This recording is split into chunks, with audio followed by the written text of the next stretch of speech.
Good morning student, welcome back. आज का video में हम आपके पास लेके आए हैं क्लास 4 इंग्लिश का chapter number 7। The chapter name is the wise man of Gotham. Okay, so before starting our chapter let's we see some hard words. Famous means well known, popular होना, सभी लोग जिसे जानते हो।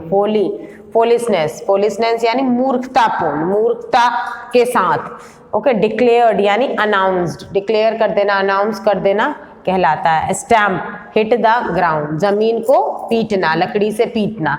स्टैम्प मतलब होता है बीनीथ, बीनीथ मतलब होता है at a low level, low level मतलब बिल्कुल नीचे की ओर, नीचे तरफ। Okay, let's we start the chapter. In day long ago, the people of Gotham, a village near Nottingham, were famous for their folly. बहुत समय पहले की बात है, नॉटिंगम के पास एक गांव था गौतम करके। उसके जो लोग थे वो मूर्खता के लिए जाने जाते थे, फूलिशनेस के लिए जाने जाते थे। यानी आप कह सकते हो कि वो जो लोग थे वो सारे कोई भी एक्टिविटी इस प्रकार से करते थे, मूर्खतापूर्ण एक्टिविटी करते थे, यानी उसमें उनकी कोई ना कोई मूर्खता दिखती हो, इस प्रकार की वो एक्टिविटी करते थे। No matter what they try to do, उन्हें कोई फर्क नहीं पड़ता था क्या है क्या नहीं है। They would set about it in the most stupid manner, जो भी कुछ वो करते थे वो एकदम स्टूपिड मैनर में करते थे। All the world laugh at their mistakes, और पूरी दुनिया जो है उनके मिस्टेक्स पर हंसती थी, उनकी हंसी उड़ाती थी। And in fun called them the wise man of Gotham, और इसी मूर्खता के कारण उन्हें क्या कहा जाता था? The wise man of Gotham कहा जाता था। But that did not worry this simple folk. Here is one story about them. अब उसी गांव से रिलेटेड एक फूलिशनेस से भरी हुई, मूर्खता से भरी हुई एक स्टोरी हम यहाँ पर लेके आए हैं। यहाँ पर जो बताई गई है, a man of Gotham was going to Nottingham market to buy sheep. एक जो आदमी रहता है उसी गांव का, गौतम गांव का एक आदमी जो रहता है वो मार्केट जा रहा होता है। क्या खरीदने जाता है? शिप खरीदने के लिए, भेड़ खरीदने के लिए वो जाता है। On Nottingham bridge he met another man to Gotham who was coming from the market. तो उसी गांव के ब्रिज पर एक व्यक्ति उसे मिलता है जो उस मार्केट से लौट रहा होता है।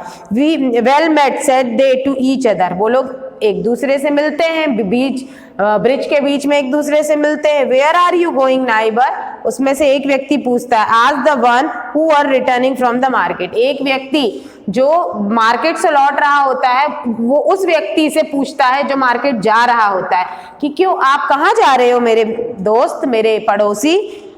To Nottingham market to buy sheep replied the one another. तो उसमें वो आंसर देता है कि मैं मार्केट जा रहा हूँ, नॉटिंगम मार्केट जा रहा हूँ। क्या करने जा रहे हो? तो बोले मैं शिप खरीदने के लिए जा रहा हूँ। आंसर देता है वो to buy sheep exclaimed the first. अब जो व्यक्ति मार्केट से लौट रहा होता है वो बोलता है अच्छा तुम शिप खरीदने जा रहे हो, tell me which way will you bring them home. अच्छा तुम बताओ कि जो शिप तुम खरीद के लाओगे वो उसे वापस कैसे ले जाओगे, मार्केट से किस रूट पे लाओगे, किस रास्ते से ले जाओगे? Why across this bridge answered he who was going to the market। वो बोलता है भैया ये नॉटिंगम का ये एक ब्रिज तो है, मैं इसी ब्रिज से लेके आऊंगा उन्हें। Now the other man of Gotham who loved to find the fault with everything was not pleased with that। जो दूसरा व्यक्ति रहता है ना उसकी आदत रहती है हमेशा दूसरी व्यक्तियों की गलतियां निकालना, तो वो बोलता है कि बिल्कुल नहीं, तुम इस रूट से अपने शिप को बिल्कुल नहीं ले जा सकते हो। By Robin Hood he cried you should not bring your sheep back by this bridge. By Little John shouted the other I shall bring them back this way if I please. वो बोलता है क्यों, मैं तो इसी bridge से लेके आऊंगा, तुम्हें क्या करना है? वो लोग मतलब एक दूसरे को शाउट करने लगते। वो बोलता है तुम इस ब्रिज से अपनी शिप को नहीं ले जा सकते, पहला वाला व्यक्ति बोलता है नहीं मैं इसी ब्रिज से ले जाऊंगा। You shall not cried the first, पहला बोलता है कि नहीं तुम बिल्कुल नहीं ले जा सकते।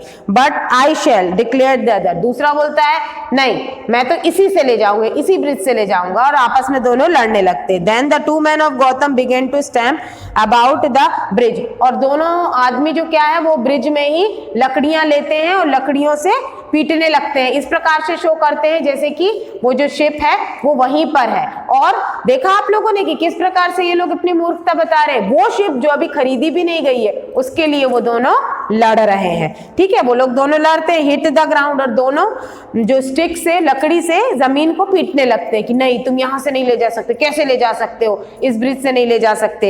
As if the whole folk of sheep were already there, इस प्रकार से लड़ते हैं जैसे कि पूरी शिप, पूरा जो लीप शिप का है वो वहीं पर खड़ा हुआ है। Hold back your sheep there cried the one, पहला बोलता है कि अपनी शिप को बिल्कुल तुम वहां रखो, बिल्कुल इस रोड से क्रॉस नहीं कर सकते हो, लेट देम पास।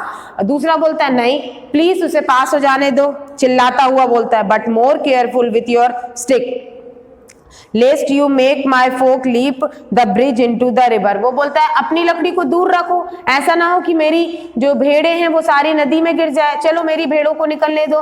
वो लोग ऐसे एज्यूम करते हैं जैसे कि शिप ऑलरेडी है वहां पर और दोनों आपस में लड़ रहे होते हैं। So they went on like this until the third man of Gautam appeared, और वहां पर वो दोनों जब तक लड़ते हैं जब तक कि तीसरा व्यक्ति, गौतम का ही, उसी गांव का तीसरा व्यक्ति वहां पर नहीं आ जाता। He had come from Nottingham market and on his horseback was a shake of meal which he had bought there। और वो जो थर्ड पर्सन है वो अपने घोड़े के साथ आता है, घोड़े के पीठ पर बहुत सारा खाने का सामान रखा हुआ होता है, यानी वो बोरी रखी होती है उसमें बहुत सारा खाने का सामान होता है, आटा होता है, दाल होता है, मतलब बहुत सारा खाने का सामान होता है।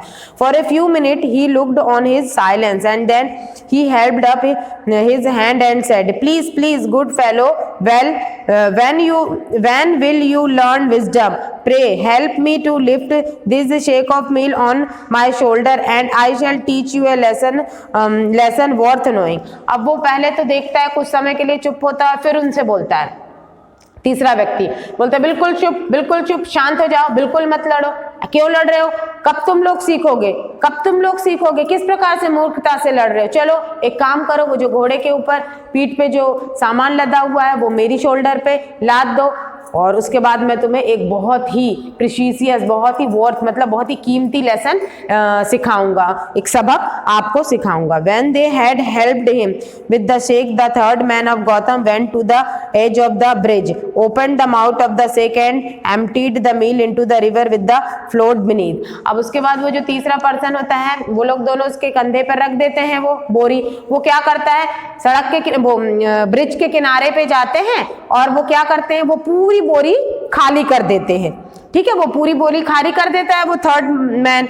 As he shook out the sack he said, tell me good neighbour how much meal is in the sack now. और पूरी खाली बोरी खाली करके पूछता है, अब बताओ इस बोरी में क्या सामान बचा है, कितना सामान बचा है।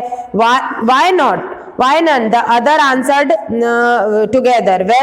Well said, replied he. Then there is as much sense। अब वो बोलता है कि ये दोनों चिल्ला के बोलते हैं कि अब इसमें कुछ नहीं बचा, बोरी आपने खाली कर दी, अब इस बोरी में कोई भी खाना नहीं बचा, बिल्कुल खाली हो गई है। तो थोड़ी देर वो सोचता है थर्ड पर्सन और बोलता है, हाँ वेरी गुड, वेल आंसर्ड, अच्छा रिप्लाई किया है, बिल्कुल सही कहा। Your foolishness ahead. अब वो बोलता है कि देखा, अब मैंने ये पूरी बोरी इसके अंदर डाल दी, अब इसमें कुछ नहीं बचा। इसी प्रकार से for the moment ago you will fighting about sheep which are not here at all. तो इसी प्रकार से जो तुम लोग लड़ रहे हो वो भी सब फालतू है, वो भी सब बेकार है। क्यों है बेकार, खाली है, क्यों है, क्योंकि उन शिप के लिए तुम लोग लड़ रहे जो शिप अभी है ही नहीं, ठीक है। तो देखा आप लोगों ने किस प्रकार से एक व्यक्ति ने दो व्यक्तियों की मूर्खतापूर्ण जो हरकत कर रहे थे उसको समझाने के लिए एक और मूर्खता करी। उसे क्या जरूरत थी अपनी बोरी को, भरी हुई अनाज की बोरी को खाली करने के लिए, उन्हें समझाने के लिए। वो दूसरे तरीके से भी समझा सकता था, लेकिन दोनों मूर्खता पूर्ण जिस प्रकार से वो लड़ रहे थे उनको समझाने के लिए उसने एक और मूर्खता करी। अब आप लोग ये बताइए कि जो तीनों व्यक्ति थे गौतम के, वो तीनों में से वाइस कौन था, सबसे इंटेलिजेंट कौन था कोई नहीं था, ठीक है। तो ये स्टोरी स्टूडेंट्स यहीं पर खत्म होती है। और भी इंटरेस्टिंग जो स्टोरीज हैं इस चैप्टर, इस बुक में, वो आपको हम नेक्स्ट वीडियो में लेके आएंगे। Till then, thank you and have a nice day.